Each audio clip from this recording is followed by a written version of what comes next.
क्या मजहब की हमने गलत तर्जुमानी कर दी? सर सैयद अहमद ने मुझसे पूछा। मैं खामोश रहा। मैं उन्हें कैसे बताता कि क्लासरूम की जगह हमारी बस्तियों में पान ठेलों की भरमार है, जहां खड़ा मुसलमान केवल डर, अफवाह और नाउम्मीदी की बातें कर रहा है। हाउस ऑफ विजडम जिसे कभी उन्होंने खोला था, आज हाउस ऑफ विजडम की जगह हाउस ऑफ व्हाट्सएप आ गया है, जहां हमें टारगेट कर कर डराने वाले, बांटने वाले बेतहाशा नफरती मैसेजेस, इनका डोज 60 मिनट में 30 बार दिया जाता है।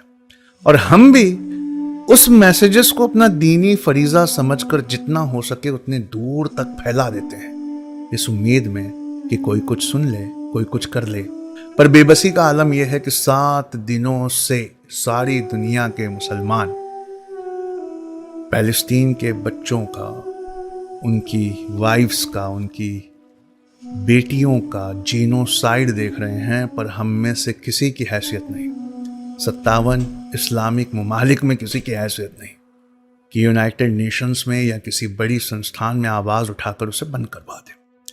आंकड़े बताते हैं कि उच्च शिक्षा में मुसलमान छात्रों की संख्या केवल नाम मात्र है। गरीबी का यह आलम है कि अपर प्राइमरी आते आते 20% मुसलमान बच्चे पढ़ाई छोड़ देते हैं और कोई ना कोई छोटा मोटा काम करके होटलों में टेबल पर चबाई हुई हड्डियां साफ करके अपने घर की मदद करने निकल जाते हैं।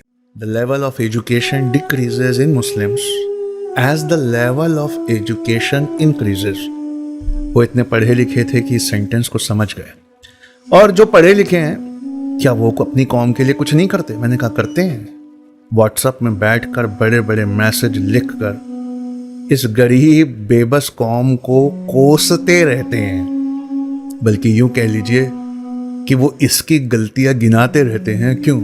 वो फ्रस्ट्रेशन और वो कम हिम्मती जिससे वो सरकार और पावर को कुछ ना बोल पाए, वो इन गरीबों पर निकाल देते हैं। हम में से या तो बहुत कम पढ़े लिखे हैं, जो पढ़े लिखे हैं वो कलम की मजदूरी कर रहे हैं। House of author, house of wisdom. House of wisdom तो ये उनकी बस की बात ही नहीं है। उनका विजडम सिर्फ इतना है कि पढ़ लिख लेने के बाद अपनी कौम की गलतियां कैसे गिनाई जाए। वो व्हाट्सएप के शेर हैं, हाउस ऑफ व्हाट्सएप के मुसन्निफ है। कहाँ हाउस ऑफ विजडम बनाया गया था मुसन्निफों को पैदा करने के लिए, कहाँ हाउस ऑफ व्हाट्सएप है जो अपनी ही कौम को कोसने वाले मुसन्निफ पैदा कर रहे हैं।